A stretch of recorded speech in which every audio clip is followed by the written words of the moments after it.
O senhor estava em Curitiba há uns 2 meses atrás? Hã? Tá? Eu acho que eu fui conversa com a minha esposa e falou: será que é de lá? Aos pastores, obrigado pela oportunidade. Irmãos, eu quero contar um milagre da minha filha, da minha esposa. Ela está me acompanhando, a gente sempre anda junto. Meu sonho, irmãos, é cantar um louvor. Mas como diz meu pastor, eu sou desafinado até falando. Então eu vou propor aos irmãos disso, né? Vou deixar com quem sabe, os cantores aqui, a minha esposa, né?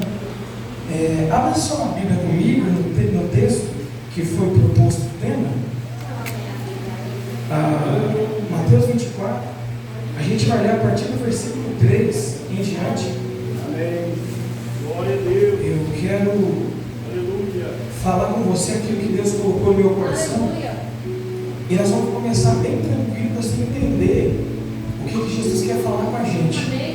Glória a Deus. Aleluia, irmãos. Eu sinto a graça de Deus sobre as nossas vidas. Quem achou, diga glória a Deus. Diz assim, a partir do versículo 3. Jesus estava sentado no Monte das Oliveiras, quando os seus discípulos se aproximaram e perguntaram: diga-nos quando essas coisas vão acontecer e que sinal haverá da sua vinda e o do fim dos tempos. Jesus então respondeu: tenha cuidado para que ninguém vos engane, porque muitos virão em meu nome dizendo: eu sou o Cristo, e enganarão a muitos. E vocês ouvirão falar de guerras e rumores de guerra. Fiquem atentos e não se assustem, porque é necessário que isso aconteça, mas ainda não é o fim. Porque nação se levantará contra nação, reino contra reino, haverá fome, terremotos em vários lugares. Porém todas essas coisas são os princípios das dores. Vocês serão entregues para serem maltratados, e eles os matarão. Vocês serão odiados por todas as nações por amor ao meu nome. Nesse tempo, muitos vão escandalizar, trair, odiar uns aos outros.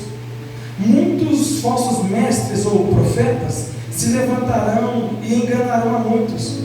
E por se multiplicar a iniquidade, o amor de muitos se esfriará. Aquele que porém vencer, aquele que porém ficar firme até o fim, esse será salvo. E será pregado este evangelho do reino por todo o mundo, para testemunho a todas as nações. E aí então virá o fim. Será que você pode se assentar com a sua Bíblia aberta? Aleluia. Eu vou precisar que você use a sua Bíblia comigo. Obrigado, Jesus. Porque hoje nós vamos falar de um assunto que é urgente. Eu quero dizer que hoje o Senhor vai falar com aqueles que Ele vai enviar. Mas antes de enviar alguns aqui, irmãos, Ele vai falar com você para que você centralize seu coração em algumas verdades, porque você vai precisar. O tempo que vivemos, irmãos, é um tempo que está sombrio, é um tempo onde há muitas, como aqui o texto mesmo falou, escândalos, ódio, raiva, rumores de guerra e tantas outras coisas que nos assustam. Mas somos felizes, porque Jesus, aqui no Evangelho de Mateus, Ele nos alertou sobre algumas coisas. E hoje, como aqui o tema foi proposto, nós vamos falar sobre Mateus 24, do versículo 3 ao 14, onde Jesus ele vai ter uma conversa com seus discípulos, ensinando ou dando para eles a dica de quando será o começo das dores e o fim de tudo. Só que a gente sabe, irmãos, que essa mensagem não era para aqueles apóstolos, essa mensagem era para nós. Eu não sei se você acredita igual eu, mas eu acredito, irmãos, que eu ou nós somos a última geração. Nós temos uma responsabilidade muito grande que os nossos pais entregou nas nossas mãos, é de levar a bandeira do Evangelho até o fim. Eu quero te encorajar esta noite, meu irmão. A luta vai ser travada, vai ter dias sombrios e dolorosos, mas a recompensa promessa nós temos naquele grande dia. O Senhor nos prometeu a vitória. Então vamos falar sobre o Evangelho de Mateus. Mateus, ele foi o segundo evangelho a ser escrito. Ele leva o nome do seu próprio autor, Mateus, cobrador de impostos, publicano, que de pronto, quando ouviu Jesus o chamar, foi a seguir. Ele não perguntou quem é você ou qual mestre você aprendeu. Jesus só chamou ele e ele foi. O Evangelho de Mateus, ele foi escrito aproximadamente no ano 85 depois de Cristo. E ele tem uma peculiaridade, que ele vai tratar sobre, ele vai sempre usar uma linguagem alcançando os judeus que se converteram ao cristianismo. Você já leu Ezequiel capítulo 1, quando Ezequiel ele tem a visão dos querubins com 4 rostos. Alguns estudiosos vão dizer, irmãos, que aqueles 4 rostos significam cada um dos evangelhos. E o evangelho de Mateus, naquela visão, é o homem, que significa Cristo como o Filho do Homem, o Rei que veio e sofreu pelo seu povo. O Evangelho de Mateus, ele carrega uma mensagem que para nós é muito importante. Ele vai falar sobre a vida, os milagres, os ensinamentos, e sempre vai estar provando que Jesus é o profetizado do Velho Testamento, que aquele que estava ali no meio daquele povo é o que há muito tempo outros profetizaram sobre ele. Mateus sempre vai se preocupar em mostrar Jesus como o enviado, a promessa cumprida, aquele de quem os profetas tanto profetizou. E enfim, nós chegamos no texto que a gente leu, Mateus 24.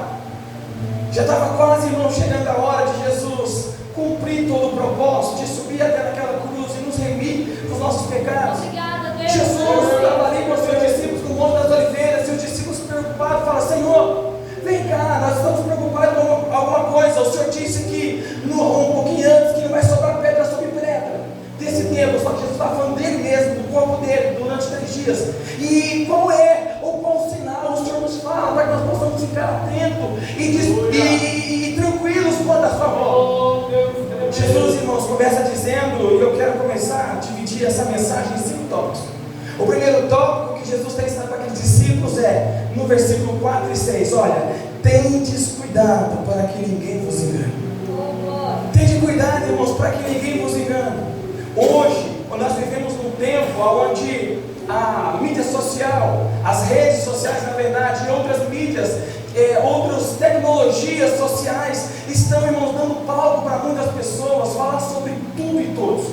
E na verdade, irmão, nós temos que tomar bastante cuidado, porque nem tudo que está sendo falado ali é uma verdade absoluta. Embora a filosofia até parece ser bonita, mas não tem estrutura para sustentar aquele argumento. Nós estamos vivendo num tempo onde é que todo mundo quer ter voz, mas na verdade, irmãos, a gente não podemos nos levar por isso, porque Jesus está nos dizendo: olha, naquele último dia, tendes cuidado para que ninguém engane vocês. Vão falar sobre muitas coisas, vão turbinar, vão bombardear a mente de vocês com informações, a ponto de vocês ficarem extasiados. Mas não tomem cuidado, porque nem tudo que está falando sobre mim sou eu que estou mandando, nem tudo que está dizendo o meu nome sou eu. Jesus olha para aquele discípulo e fala: toma cuidado para que vocês não sejam enganados. Quantos irmãos? E ele diz, porque naquele dia vão vir falsos cristos.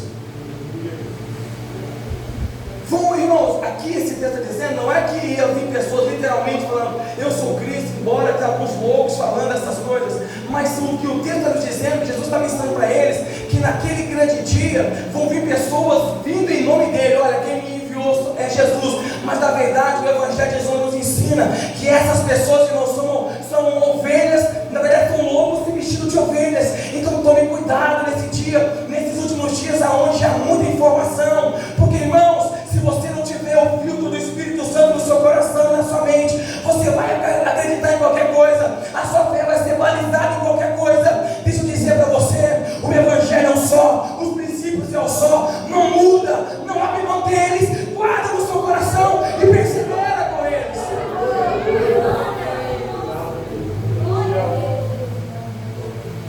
Irmãos, eu já fiz diversos cursos teológicos. E, irmãos, e se você vê o tanto de tese teológica, argumentos teológicos que tem para explicar alguns textos bíblicos, irmãos, isso satura a sua mente. Sabe o que eu decidi? Eu vou ficar com o que Jesus falou, tomar cuidado, fazer os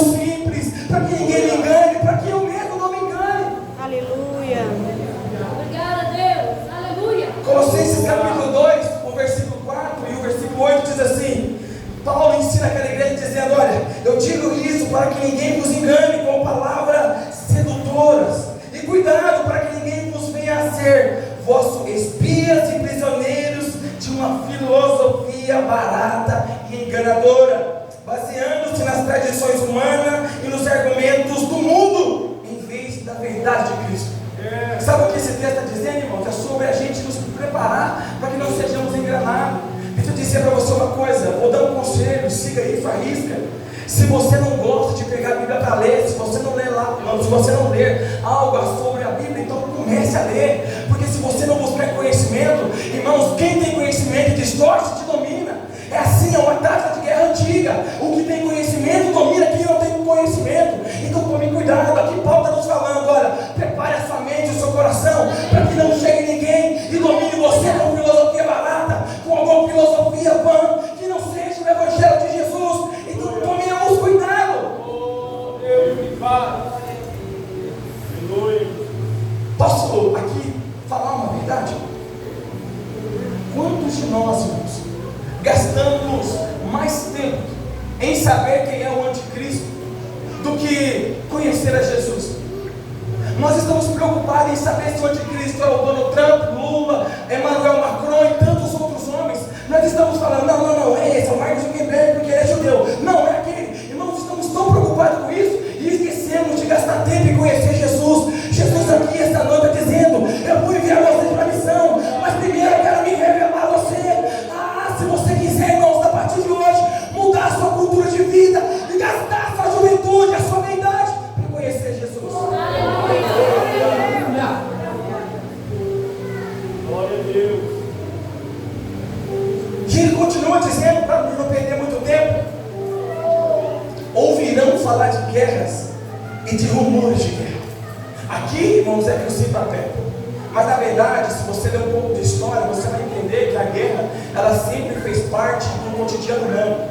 A guerra, irmãos, ela é um retrato ou um exemplo do que está dentro do coração do homem: ódio, raiva, rancor, orgulho, prepotência e busca pelo poder. Irmãos, quando Jesus está dizendo para eles, olha, não nos enganes, então busque conhecimento, ele está dizendo, olha, naqueles dias vão ter rumores de guerra e vai ter guerra, mas não se assuste, é necessário que isso aconteça. Sabe por quê, irmãos? Porque, irmãos, o homem, ele mesmo destrói a si mesmo. Então tome cuidado, quando você ouve uma guerra aqui, a outra acolá, não se assuste, fique em paz. É o seu Deus falando aqui através do dedo, dizendo, meu filho, te prepara um pouco mais, renuncia um pouco mais, me busca mais. Está vindo guerra, coloca o joelho no chão e intercede. Assim Jesus disse para nós, quando ouvires falar sobre guerra, aí se prepara. Sempre houve guerra no contexto do ser humano. Nesse exato momento, irmãos, eu pesquisei hoje pela manhã, nesse exato momento, quando eu estou aqui pregando para você, existe aproximadamente, porque quando eles vão contar sobre alguma guerra, tem algumas características. E só nesse exato momento que eu estou aqui falando com você, existe de 120 a 136 frentes de guerra, nesse exato momento acontecendo. Nesse exato momento, irmãos, tem 120 a 133 frentes de guerra acontecendo. É Jesus falando conosco, continue se preparando. Sempre vai haver guerra, não se assuste com isso. Sabe, irmãos, o que me entristece é que quando as pessoas vêm falar sobre a guerra, eles começam a questionar, mas se Deus é tão bom, por que Ele permite essas guerras? Por que Deus não intervém? Irmãos, deixa eu dizer para você uma coisa, tem guerra aí fora que Deus não tem nada a ver com isso. É homem matando homem, é a dureza do coração do homem, destruindo o próprio homem, e Deus está longe disso. Perguntaram para Billy Graham um dia, Billy Graham, quando acabaram de atacar as torres gêmeas, e perguntaram, Billy Graham, aonde é que está Deus que permitiu que a América fosse atacada desse jeito? Billy Graham respondeu, Deus está no mesmo lugar onde é que você o deixou, quando você foi pelos seus próprios caminhos, quando vocês cresceram no seu coração e se acharam algo suficiente. Então deixa eu dizer para você uma coisa, sempre vai haver guerra. Eu peço para você, foque o seu coração no seu Senhor. Aleluia. Foque o seu coração nele. Parece até ser frio do jeito que eu vou falar com você, mas irmãos, a guerra lá em Israel estava pegando fogo, em tantos outros países, irmãos, e eu estava tranquilo. Sabe por quê? Não é porque eu não me compadeço, porque tem gente inocente morrendo, é porque, irmãos, eu estou lembrando que Jesus está falando conosco aqui essa noite, vai haver, mas esse esse é um sinal que está começando as dores de parto. Aqui o texto está dizendo, irmãos, sobre uma grávida, quando está quase para nascer, ela começa a sentir contrações e umas dores fortes. Então Jesus está nos falando, ó, as dores de parto já começou há um tempão. Então está na hora, meu amigo e minha irmã, de você tirar sua mão no bolso e começar a adorar como nunca, começar a buscar como nunca, porque eu ouço a voz de Jesus falando através da terra, dizendo, eu já estou indo, é só mais um pouquinho de tempo, se prepare um pouco mais.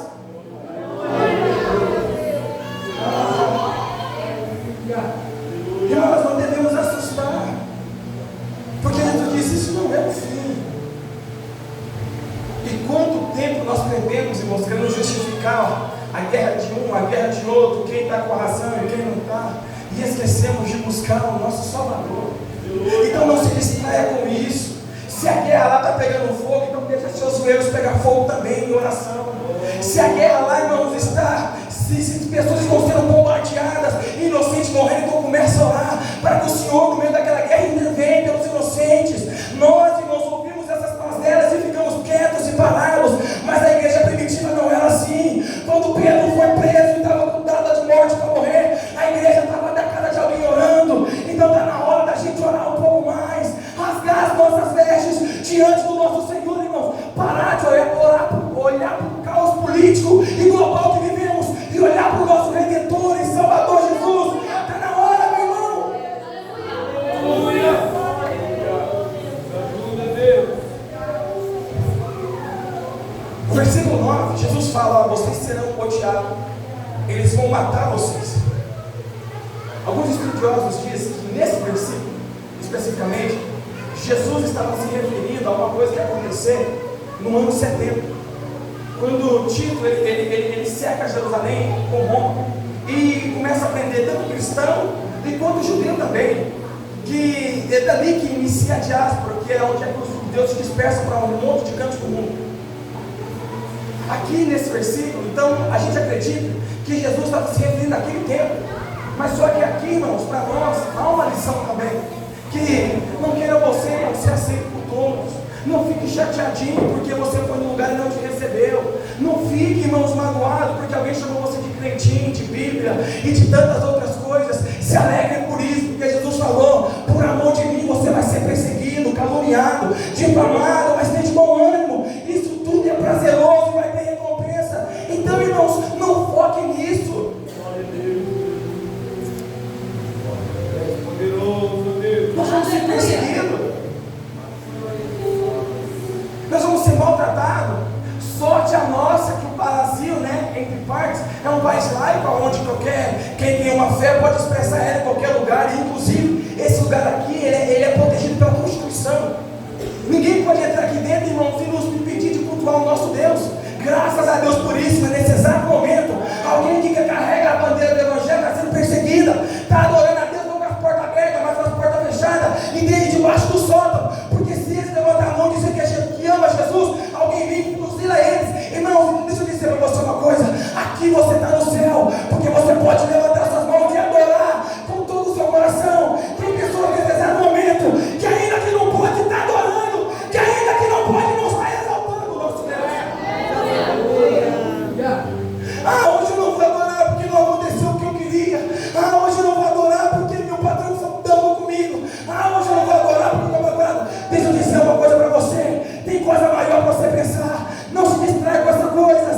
Ei, adora o seu Deus em qualquer circunstância. Honre a fé de pessoas corajosas que estão enfrentando a morte por amor a esse Evangelho. Senhor, tu és fiel. Dá-nos a tua graça. Aleluia. Aleluia. Eu estou sentindo Deus aqui, meu irmão. Aleluia. Obrigado, Aleluia. Obrigado, Senhor. No versículo 11, Jesus deve dar uma lição para nós também, modernos, dizendo: cuidado com os falsos profetas. Irmãos, o que tem de falsos profetas aqui em Uberaba e também em outras regiões e também em todo mundo não está escrito. Irmãos, se você vê as igrejas que mais lotam, é aquela igreja que eles fazem aquele show de revelação, de põe a mão para cá, puxa aqui na frente. Irmãos, e depois você vai olhar a vida da pessoa, não mudou em nada. É isso que o texto está dizendo. Vou contar para você um testemunho. A patroa da minha esposa estava na casa dela, tranquila,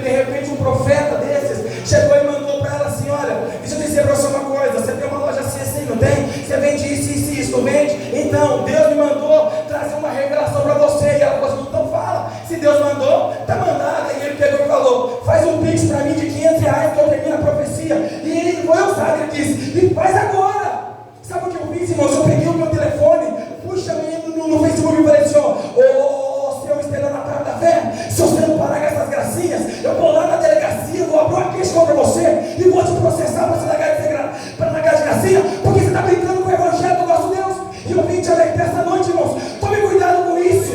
Tome cuidado com essas profecias, que ela vai massagear o seu ego, que ela vai te levantar a sua carne, mas coloca seu espírito prostrado no chão. Está na hora, irmão, da gente começar a chutar esses falsos profetas do nosso meio, porque eles, irmãos, estão confundindo a muitos.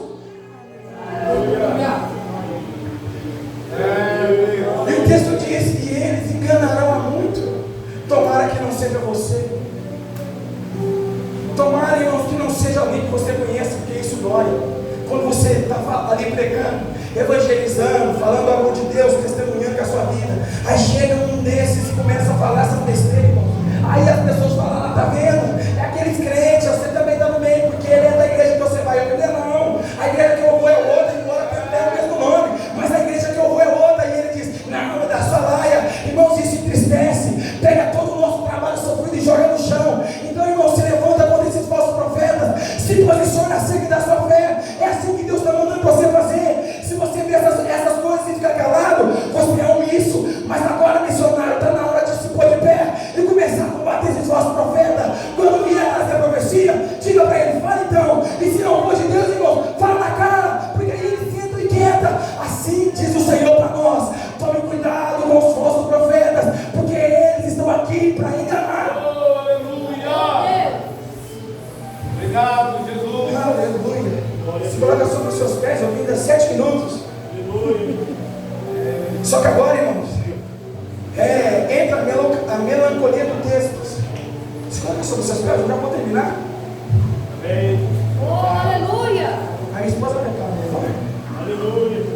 Oh, maravilha, Senhor. Agora entra a melancolia do texto. Quando ele disse, por aumentar a iniquidade, o amor de muitos vão ser esfriado. Só que aí ele diz que ele vai falar sobre escândalo, ódio, rancor, inimizades e tantas outras coisas. E isso, irmão, de fato, vem para entristecer o nosso coração. Quem aqui nunca ficou triste porque um irmão da própria igreja ou de qualquer outro lugar que também se diz cristão, que te caluniou, falou coisas que não sabia? Essa tristeza, irmãos, ela é real no nosso meio. Quantas pessoas estão lá fora? Nós aqui estamos nos programando para ir, irmãos, lá fora buscar, mas nós esquecemos, irmãos, que tem irmãos nossos que estão feridos por causa dessas coisas, olhando para tudo isso e ficando confuso e esfriando a fé. Deixa eu te dar um conselho. Ao sair desse culto, vai lá agora e liga para aquele amigo seu que há muito tempo disse que foi na igreja e não vai mais. Sabe, deixa eu falar outra coisa para você. Aquela pessoa que Deus já colocou no seu coração para orar por ele, você ainda, não, depois eu oro. Continua orando, irmão, porque esse tempo é real nesse nosso tempo. Tem muitas pessoas que estão com o coração esfriando. O amor de Deus já não está lá mais, porque começaram a ser bombardeadas por tanta coisa, irmão, que o coração dela se feriu e nesse exato momento está sangrando. Deus escolheu a gente, a nossa geração, para cuidar dessas pessoas feridas. Então enche o seu coração do amor de Deus e transborda para essas pessoas lá fora. Enche o seu coração da presença de Deus e transborda para eles lá fora. Aleluia. Escândalo, traição, esse ódio faz com que o amor de Deus Oh, Deus. sua do nosso coração. Oh, aleluia. É uma missão, irmãos. Você pegar esse amor de Deus pelo seu coração e proteger ele, e não deixar ele se esfriar. Sabe como é que você aquece? Se essas coisas, ela esfria esse amor, você sabe como é que ele aquece? É quando você chega diante do Senhor em oração dizendo, Senhor, eu sou fraco mesmo, mas eu preciso da sua ajuda. O meu coração está coxando meus pensamentos, mas aquece ele mais uma vez. Sabe como é que o seu coração vai aumentando essa chama? É lendo essa palavra de dia, de noite, meditando nela, fortalecendo a sua fé e o seu espírito. Sabe como é que a chama do seu coração vai acendendo? É quando você vai renunciando a essas vontades e falando, Senhor, eu quero fazer isso, mas eu quero amar ao Senhor e eu não vou fazer, porque eu aprendi que se eu fazer, o Senhor está longe, mas se eu não se eu renunciar essas coisas, o Senhor está cada vez mais perto. Aleluia. Espírito da verdade. Eu não sou muito adepto a isso, mas eu quero ilustrar para você entender. Eles dizem aí fora que o amor é igual um fogão de lenha. Se você não colocar lenha no fogo, ele vai apagar. Irmãos, eu quero ilustrar isso, dizer para você que, embora eu não concorde em parte, mas é uma realidade. Se você, irmãos, não colocar lenha no seu coração para ele começar a queimar sobre Jesus, aí, irmãos, não vai dar certo. Você vai vir cansado, cabisbaixo, vai sair daqui rastejando. Mas se você veio esta noite com o coração aberto para receber Jesus, ele vai aquecer o seu coração. Mas não é uma vez, é 7 vezes mais, é 14 vezes mais. Mas depois eu tenho que terminar, irmão, eu tenho que terminar.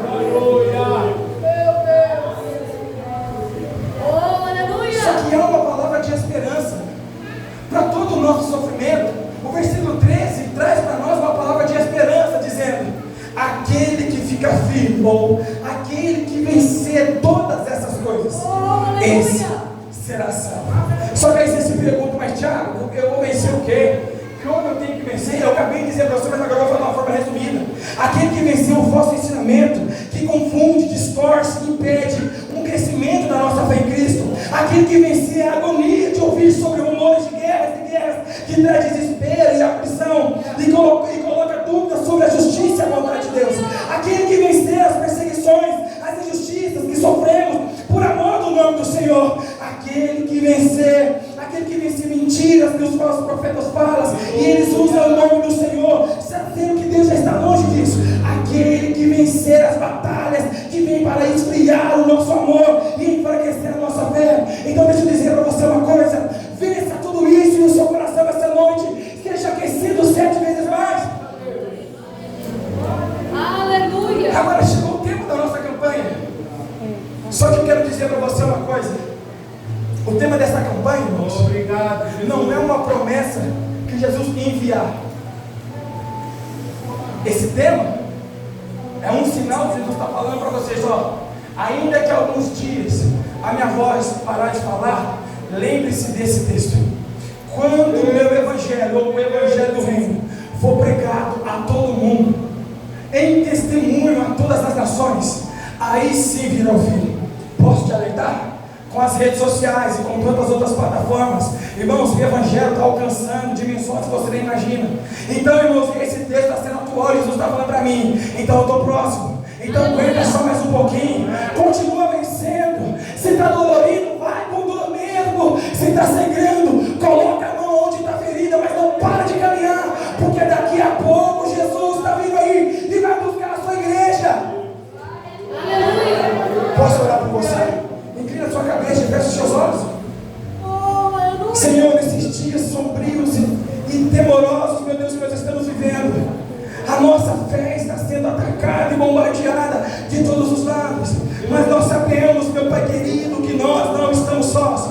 Então eu quero dizer ao Senhor, meu Deus, sobre essa igreja, sobre a minha vida, sobre a retaguarda do altar. Senhor, se há alguma coisa impedindo do amor florescer nesses corações, quebra todo o mal e aquece esse coração frio. Senhor, dá unção para essa pessoa aí, pregar a tua palavra, dá ela ousadia para discernir um falso ensinamento, dá ela, Senhor, coragem para renunciar às propostas do mundo. Senhor, dá ela paz e serenidade para quando ouvir falar sobre guerras, elas lembrarem a sua palavra. Fortifica, Senhor, o coração dos meus irmãos, não deixa a fé deles vacilarem, não deixa, Senhor, os pés deles, Senhor, retrocederem. Mas bendito, Senhor, é o pé daquele que continua sempre avante, que coloca a mão no arado e não olha para trás. Então fortalece o teu povo mais uma vez essa noite.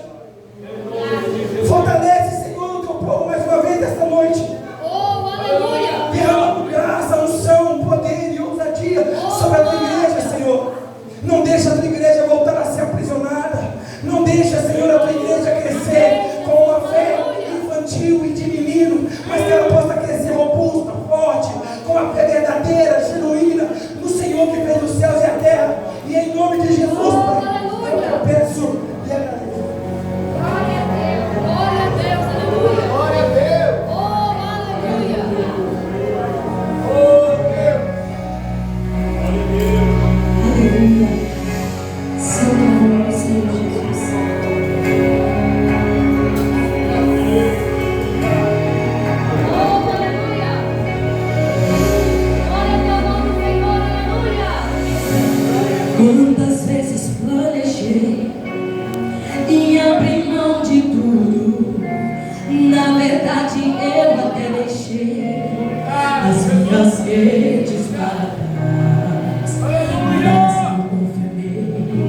e decidi tentar um pouco mais. Escute isso. Como alguém que já tentou todas as possibilidades, ainda não desanimou e não deixa a fé morrer. Isso é um mistério que só o céu sabe responder. E sabe o que acontece? É que há um renovo pra cada dia, uma misericórdia pra cada manhã. Sabe o que ela faz? Que ele encontra, que ele abraça. O segredo de eu não parar é a tua graça. Você entendeu? E é por isso que eu ainda estou de pé, embora o meu exterior esteja se desgastar e meu interior está sendo renovado dia após dia, dia após dia. Oh, aleluia, por conta da graça dele que estamos de pé. Oh, há um renovo pra cada dia, uma misericórdia pra cada manhã. Que ele encontra, que ele abraça. O segredo de eu não parar é a tua graça. E é por isso que eu ainda estou de pé, embora o meu exterior esteja se desgastar e meu interior está sendo renovado dia após dia, dia após dia.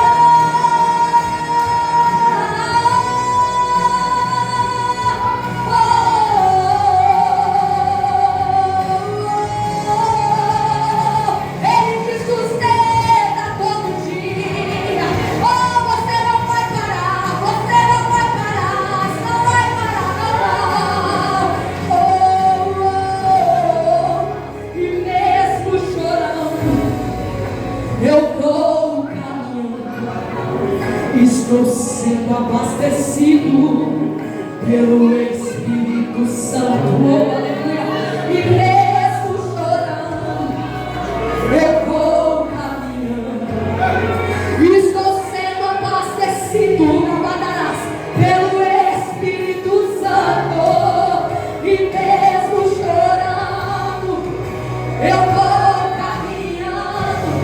Estou sendo abastecido pelo Espírito Santo.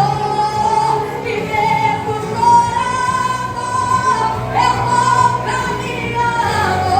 Estou sendo abastecido pelo Espírito Santo.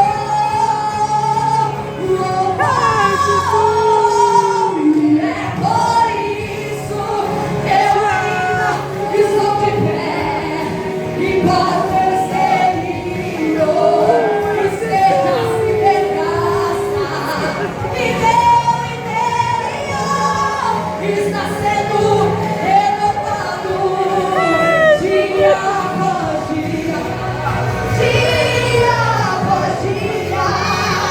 E é por isso que eu ainda estou de pé, embora o exterior esteja se desgastando e meu interior está sendo renovado, renovado, renovado, renovado, renovado.